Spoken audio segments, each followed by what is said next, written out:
there's a masculine and feminine aspect of the universe, which implies that there's two sides of every coin. Like there's no one singular truth to anything because there's always two, meaning it's dual. So when you look at things from a perspective of bad and good, that means that you're living in the wheel of duality. You're living in the wheel of things being positive and things being negative, and naturally, from the flow of the universe, things go up and down. Emotions change. You become an energetic match to certain things one day when you're not an energetic match to certain things another day. But really, like I said, everything is energy, and we are what we attract. And we see ourselves as victims of circumstance instead of knowing that we are on earth to fulfill the lessons that we are meant to fulfill. And deep down, we know this. Deep down, intuitively, we have that inner knowing that there's a reason why this is happening to me. And sometimes we choose to ignore it and we choose to dwell in the negative. Is that why? Are you saying that's why we grow old? Are you Yeah. saying that knowing the spiritual realm is greater than ourselves? Could we very well be the fountain of youth within ourselves?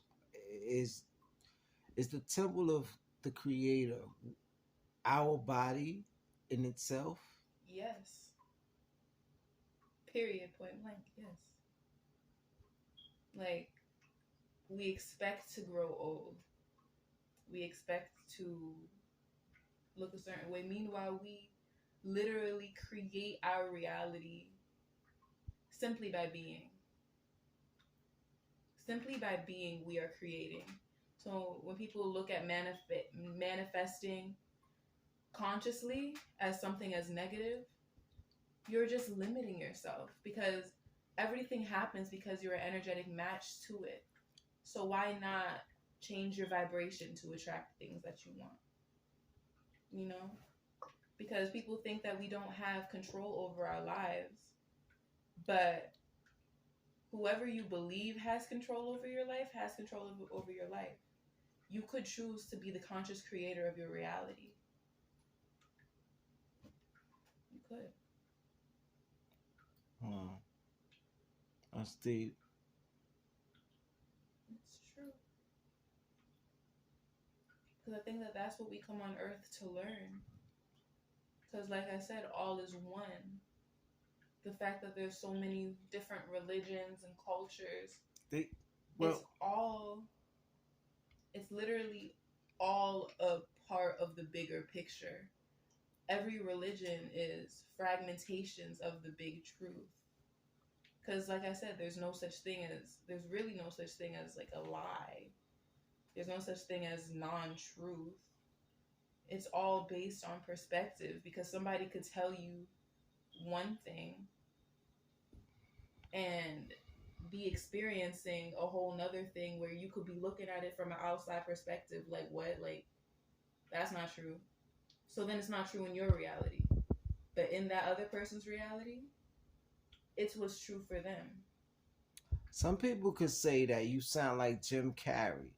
You know, when he went crazy and he went on live stream and he went on different TV shows and he said, "Yo, we're all connected. Everything is fake.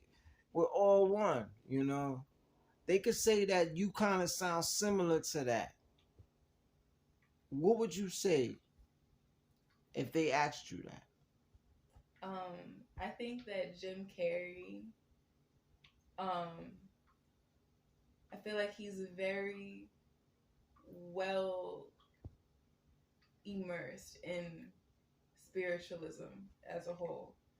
I feel like he is a good representation of what the people in Hollywood really know. I feel like he actually comes clean about like what they're not telling you, and people love to make it look like he's crazy, but really, I don't know, because when you're in Hollywood like that, you can't really just think that, oh, like because he's saying this, he's just one of one of God or something, or as if he's not actually a part of anything that he claims to not be a part of. Because I feel like the elites have to put truth under our noses for us to be brainwashed. It kind of makes no sense when you think about it, but a universal law is about like basically hiding the truth. They think that putting it in our faces kind of erases their karma. So when it comes to people like Jim Carrey or Kanye West, I always double think like, yeah, they're saying truthful stuff, but is it really them who's talking, or is it the people that are making him say this, or making them say this for whatever reason they're? Because I feel like all you have to do is be aware. Like there's, instead of resisting the flow of life, becoming aware of the things that are happening around you. Like when you could look at an artist and think like, oh, they're a part of something negative, or they're a part of the Illuminati or something. And then I feel like resisting it causes disharmony within your life, kind of. Like when you're like, oh, like that's so bad. I'm like taking the TV out of my room. I'm doing this. I'm doing that because I need to be more spiritual. I need to be more this. So I'm not going to do that. But it's all deeper than that. It's all deeper than just being more spiritual or trying to avoid certain things, when all of life is all of life. Everything is everything. All is one. So I feel like you can create the negative polarity in this earthly realm, or you could create things from the Most High and only experience things from the Most High and never have any close connections with anything that's not of God, that's something that's like negative or demonic or something, because of your belief system.